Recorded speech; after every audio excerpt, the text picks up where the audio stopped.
ඇත්තටම මම හිතන්නේ 163ක් ළමයින්ගෙන් දත් දීලාන්නේ ප්‍රධානයෙන්ම පැණි රස.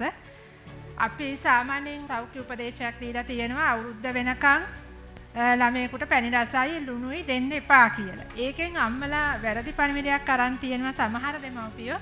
ඒගොල්ලෝ හිතනවා අවුරුද්දෙන් පස්සේ දීම අනිවාර්යයි කියලා. මේක වැරදි මතයක්. එහෙම අනිවාර්ය නැහැ. අනිත් එක කෑම හඳුන්වලා දෙනකොට පුළුවන් තරම් අපි කියන්නේ ස්වභාවික ආහාර හඳුන්වලා දෙන්න කියලා. ඒ වුණාට පෙර පාසල් වයසේ ළමයි සීනි තේ හැඳි 14ක් 15ක් පාවිච්චි කරනවා දවසකට.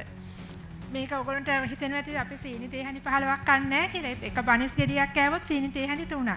චොක්ලට් බිස්කට් වගේ බිස්කට් 5ක් කෑවොත් එතන සීනි තේ හැඳි 4ක් විතර තියෙනවා. එතකොට ඔය හැම දෙයකම එකතු වෙනකොට ළමයි ලොකු සීනි ප්‍රමාණයක් පාවිච්චි කරනවා දවසකට. මේ පැණි රස භාවිතය තමයි ප්‍රධානම හේතුව දත් දිරා යන්න. විශේෂයෙන්ම මම ගෙවල් වල ගොඩාක් ගොඩ ගහගෙන බිස්කට් දෙන එක තමයි දත් දිරා යාමට මම නම් දකින ප්‍රධානම හේතුව.